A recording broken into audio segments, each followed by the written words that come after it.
The wind scraped across the bones of the land like a dying thing. Dust lifted in hungry swirls between broken hitching posts and sagging saloon doors. The town of Harrow Creek barely held itself together, stitched from rotted wood and regret. Most had left with the silver, only ghosts and bitter men remained.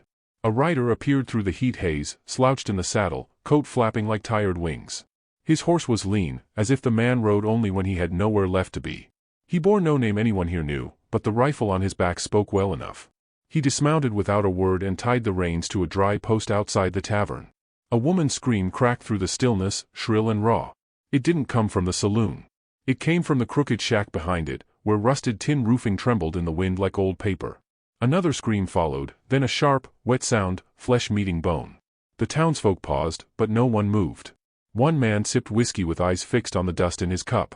A woman rocked a child on her porch but never looked up. The cowboy turned. His face, partially shadowed beneath his hat, didn't twitch. He moved slowly, deliberately, as if pacing himself with the rhythm of something buried deep and bitter. Behind the shack, a girl lay sprawled in the mud. She was no more than 20. Hair tangled, the hem of her dress torn and stained. A cracked cane lay beside her like the snapped leg of a wounded bird. Her sightless eyes blinked slowly. A smear of blood ran from her lip to her chin. A man towered over her, 40s, broad-chested, drunk enough that his words slurred but not enough to dull his cruelty. His fists were knotted, jaw tight, a bottle in one hand. His boots were caked in filth and worse. "Useless blind whore," he snarled. "I should have left you in that damn boarding house." The girl flinched at his voice, not his movement. Her hands reached blindly for the cane. The cowboy stepped into the alley's mouth, one hand resting near his revolver, the other loose by his side. "That's enough," he said. The man turned, squinting at the stranger. "What's it to you?" The cowboy didn't answer. His boots crushed glass as he stepped forward. The drunk lifted the bottle threateningly. "She's my wife. Ain't your damn business." The cowboy's voice was even. "It is now." The bottle flew, shattering just past the cowboy's shoulder. The man charged, bellowing like a wounded ox, knife appearing in his hand as if by magic. But rage made him slow. The cowboy moved with the tired grace of someone who'd fought too many fights. He stepped inside the arc of the swing, caught the man's wrist, and brought his elbow down, once, twice. The knife clattered to the mud. A punch to the ribs. Another to the jaw. The man stumbled, spit and blood flying. Then a final kick to the back of the knee sent him crashing face-first into the gutter. The cowboy stood still for a moment, breathing hard through his nose. He looked down at the broken figure. Not with pity. With recognition. Behind him, the girl crawled through the dirt until her fingers found the cane's jagged end. She gripped it tight, trembling. He turned to her. "You all right?" She didn't answer, lips quivering. Her head tilted slightly toward his voice. Footsteps approached, measured, heavy. The sheriff. Older man, gray-bearded, a badge dulled with age pinned to a worn vest. He looked at the scene and sighed. "Could have let him beat her dead," he muttered. "Would have saved us all trouble." The cowboy didn't respond. Just kept his hand near his belt. "You don't know what she is, stranger. Ain't just blind. She brings it on herself. He bought her. That's legal enough in these parts." The girl's head bowed. Rain began to spit down from above, light, cold, sharp as pins. The sheriff chewed the corner of his lip. "Ain't got a jail cell for you, but if you cause more mess, I'll find one." The cowboy looked away. Then back to the girl. "Can you ride?" She flinched. I think." He walked to his horse and slung his coat from the saddle. Draped it around her shoulders. Lifted her gently. She stiffened, unsure, but didn't fight him. As he mounted behind her, the sheriff spoke again. "You're dragging ghosts, stranger." The cowboy looked down at him. "Ain't we all?" And with that, he nudged the horse forward. Rain fell harder now, soaking the dust into mud. Behind them, the drunk groaned, rolling onto his side. No one helped him. The girl trembled against the cowboy's chest. She clutched the reins with white knuckles, though she didn't know where they led. After a long silence, she whispered, "Why did you help me?" The cowboy didn't answer. Not right away. His gaze lingered on the horizon, where thunderheads gathered over the foothills. He closed his eyes briefly. In the dark behind them, a farmhouse burned. Screams echoed from a girl's throat. He'd been too late once before. Now wasn't then. He opened his eyes. "Because I should have," he said. She held the coat tighter, face buried against it. Then, in a voice barely heard over the hooves, "What's your name?" But the cowboy didn't answer. The rain swallowed their trail behind them as they disappeared into the whispering pines. The wind carried no judgment, only the scent of damp earth and regret. And somewhere deep in the shadows ahead, something waited. Watching. Listening. But for now, it was only the storm and the sound of hooves. And two people who didn't yet know that their broken pieces might just fit together. Rain blurred the edges of the world as they climbed higher into the hills. The horse labored up the muddy trail, hooves slipping on wet stone. The girl sat rigid in the saddle, her small hands clenched around the saddle horn, lips blue with cold. She didn't complain. Didn't ask where they were going. She only leaned into the cowboy's warmth like it was the only thing tethering her to the living. When the cabin appeared, it was more shape than structure, half sunken into the hillside, its chimney crooked like a broken finger. Smoke no longer rose from it, but it still stood. The cowboy dismounted and guided her down. Her knees gave out. He caught her before she hit the ground and carried her through the warped door like something delicate but already cracked. Inside, it smelled of dust, ash, and forgotten things. A pile of old pelts in the corner. Broken chairs. A rusted tin pot still hanging above the cold hearth. He set her down near the fireplace and worked quickly, stacking wood from the corner, striking flint until sparks kissed dry bark. Flames rose, casting trembling light across her pale face. She reached toward the heat, fingers splayed like she was trying to catch it. "You warm enough?" he asked. She nodded, but her teeth chattered. Her dress clung to her like a second skin. He turned away as she fumbled with the buttons, offering his coat again. She accepted it with a soft "thank you" and curled up beside the hearth. Minutes passed. He fed the fire until it roared, then crouched by the doorway and listened to the night. The rain softened, but the forest wasn't quiet. Leaves rustled. Something moved between trees. The mountain always watched, even when it stayed silent. He turned back and found her studying him, though her eyes couldn't see, her face carried a question. "You don't talk much," she said. "I've said what needed saying." A small smile ghosted across her lips. "Then I'll talk enough for both of us." She told him her name. That she was born in Kansas. That her mother had died when she was 7, and her father left her in the care of a boarding school for girls that took in orphans and outcasts. At 12, a lamp fell and set her sleeping cot on fire. Smoke stole her vision before the flames took her legs. She walked again after months. But she never saw another face. "They called me cursed after that," she said. "Bad luck. The matron said girls like me were a burden. Then one day, he came, said he'd take me for the price of a steer. Said blind women don't argue." The cowboy's jaw flexed. He stared into the fire as if it might tell him how to answer. "I got used to silence," she whispered. "But your voice, it don't sound cruel." He said nothing. She shifted closer to the fire. "You're running from something, aren't you?" He looked up. She shrugged. "Only a man who's haunted rides toward trouble instead of away from it." He didn't deny it. Thunder rumbled in the distance again. The fire cracked. Then a new sound, soft, deliberate, outside. The cowboy rose, pulled the rifle from his saddlebag, and stepped onto the porch. Trees stood like sentinels beneath the cloud-thick sky. Then a low growl came from beyond the clearing. "Wolves." The girl rose unsteadily, clutching the frame of the door. "What is it?" "Stay inside." She hesitated, then obeyed. 3 wolves circled the tree-line, shadows between trees, eyes reflecting firelight. Hungry. Desperate. He lit dry branches, tossed them onto a small pile just beyond the porch. Fire pushed them back. One bared its teeth and vanished into the dark. He returned inside. Rain began again, lighter now. "You scared them off?" "For tonight." She lay back down by the fire, her voice thin. "You ever been hunted, cowboy?" He didn't answer. But the next morning, they found one wolf still lingering in the tree-line. Its leg was caught in an old iron trap, rusted but cruel. It growled weakly, its breath visible in the morning air. The girl heard it whimpering. "Is it still alive?" "Barely." He raised his rifle. She reached blindly for his arm. "Wait." He paused. "Don't shoot." "Not yet." He studied her. Then set the rifle down. They approached the wolf together, him cautious, her guided by his quiet directions. The trap's teeth had dug deep into bone. The animal snapped once, then sagged, too weak to resist. The girl knelt beside it, placed a hand against its fur. "It's just scared," she said. He said nothing but pried the trap open with his knife. The wolf collapsed in the grass, unmoving. "You think it'll live?" she asked. He shook his head. "Maybe. Not long." She smiled, faint but real. Still, it was the right thing. Later, while she tended to a pot of boiling water with surprising skill, the sound of a twig snapping turned his blood cold. He grabbed the rifle and stepped outside again. There, standing just beyond the firelight, was a man. He was tall, wrapped in buckskin and bone necklaces.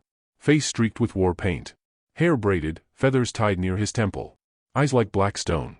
A bow slung across his back, a battered rifle in hand. He said nothing. Made no gesture. The cowboy didn't raise his weapon. Didn't speak either. Something about the man's stillness warned against it. After a moment, the stranger reached into his satchel and tossed a bundle near the fire. Dried meat. Then turned and melted back into the forest without a word. Inside, the girl asked what had happened. He told her briefly. Her face tilted toward the door. He left food? Yeah. Maybe he's a spirit, she said, voice hushed. Some people say the old tribes left watchers in the woods, to see if men were still worth saving. Maybe. She pulled the coat tighter around her and whispered, then maybe we were. The rain lifted the next day. Mist lingered on the hills, soft as a funeral veil. The cowboy sharpened his knife by the porch, watching the trees. The girl sat beside the fire, humming to herself, sewing with the patience of someone who'd done it in darkness for years. But there was a tension in the air now. A weight pressing against the trees. The cowboy could feel it in his bones. He went to the edge of the clearing. Boot prints. Fresh. Heading downhill. Not his. Not hers. Someone else was out there. Following. The drunk hadn't died. He rode back with vengeance in his blood. That night, the wind shifted. The girl woke suddenly, reaching out for the space where the cowboy had been. The fire burned low. The door was slightly ajar. Outside, the forest whispered secrets to those who knew how to listen. And down the trail, less than a day's ride away, a storm gathered behind a man who carried a broken bottle in his hand and a wound to his pride. He would find them. But he didn't know the woods. Didn't know the spirits that walked them. Didn't know the woman who, though blind, had learned to see through silence. And he didn't know the cowboy who, once haunted by failure, had finally found something worth protecting. The wolves had vanished.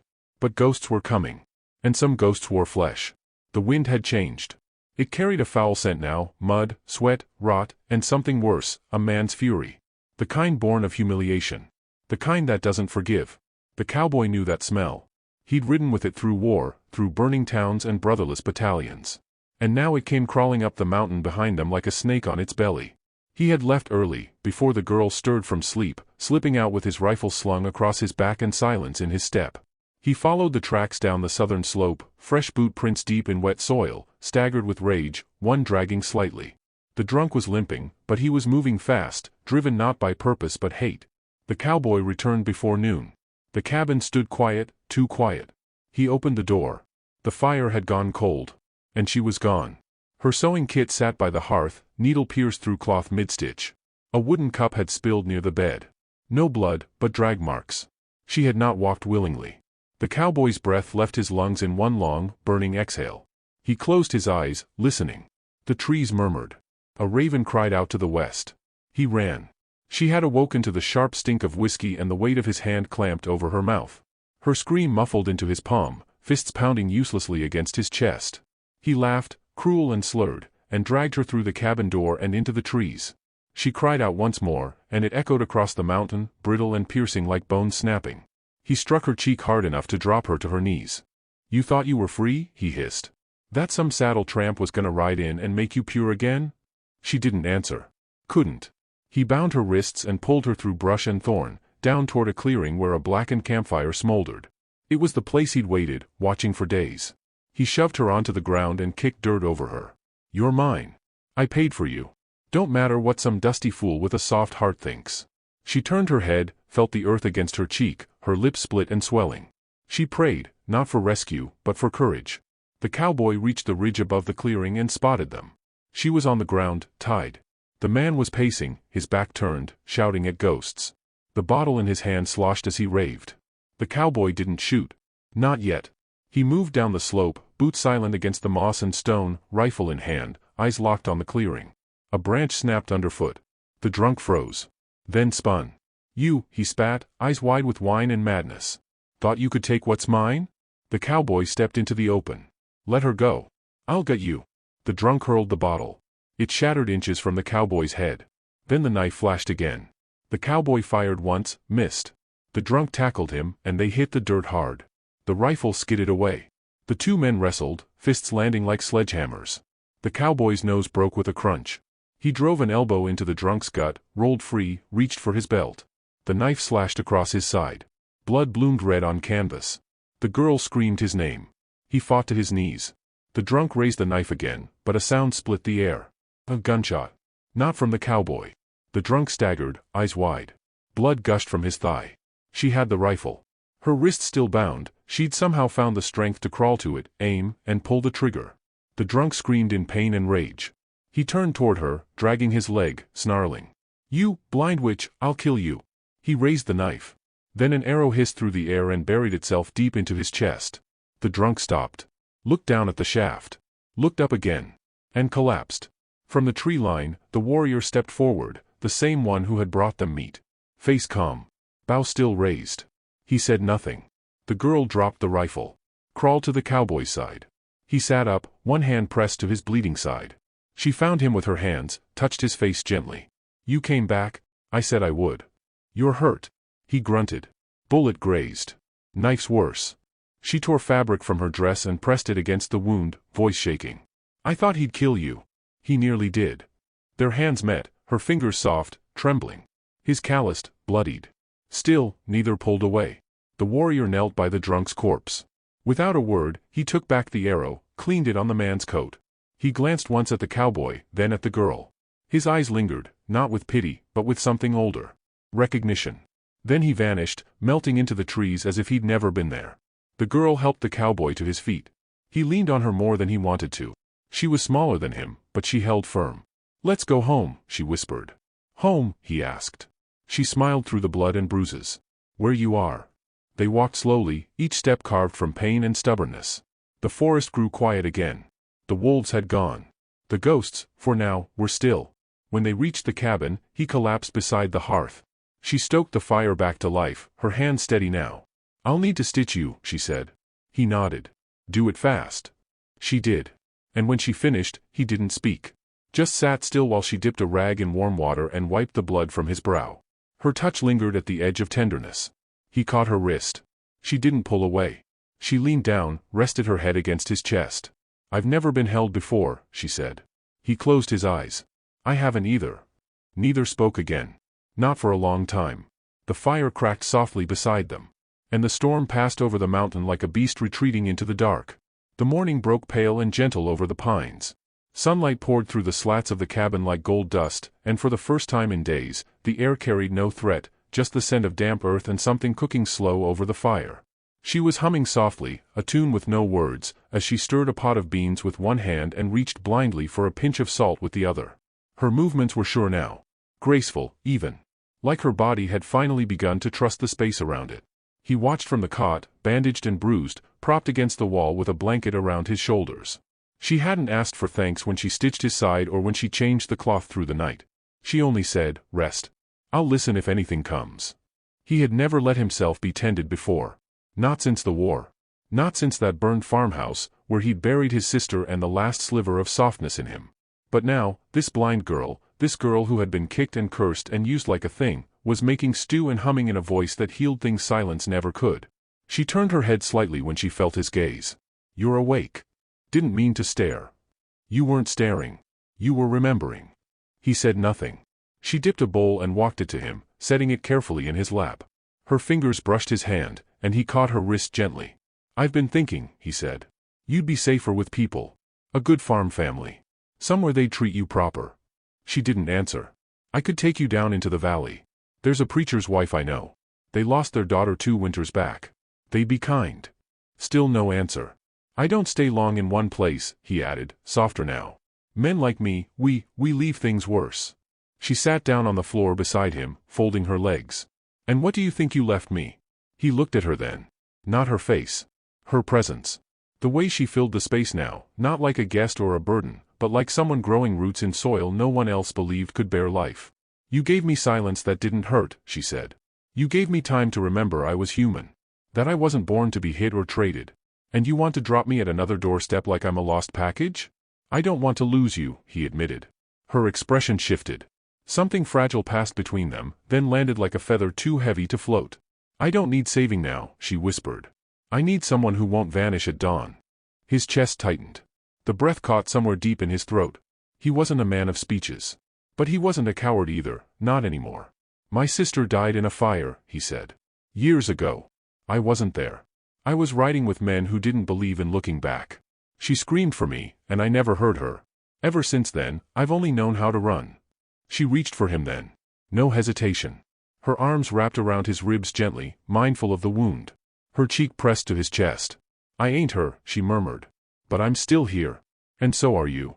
His arms hovered for a second before he let them fall, around her, around the moment. And for the first time in his life, someone hugged him. Not out of gratitude or desperation or ceremony. Just because he was there. Breathing. Beating. His breath stuttered, and he let it fall. They stayed like that for a long time. Later, when the fire had burned low again, they walked outside together. She clutched his arm, and he described what the land looked like as they moved, how the river glimmered below, how the wildflowers painted the edge of the woods in yellow and violet. He told her about the clouds, the way they streaked across the sky like horses galloping in silence. She listened with that rare stillness, as if each word were a brushstroke painting the world inside her mind. He paused at one point and said, "You don't have to stay with me. But I want you to." She smiled. "You said men like you only break things. But you fixed me." "I didn't fix you. You were whole. Just hidden." That night, he saddled the horse, packed her things, and rode down into the valley with her. Not to leave her, but to show her there were other lives. Safer ones. Quieter ones. At the preacher's home, they offered her warm bread and a soft bed. A woman with kind hands took her gently by the elbow and said, "You'd be safe here." She turned toward the cowboy, heart in her throat. "You're leaving?" "I should." "Why?" "Because I care too much." She stepped toward him, reached out. "Then stay." He took her hand. Held it to his chest. "I don't know how," he whispered. "I've never belonged anywhere." "You don't have to belong," she said. "Just be here." He rode away.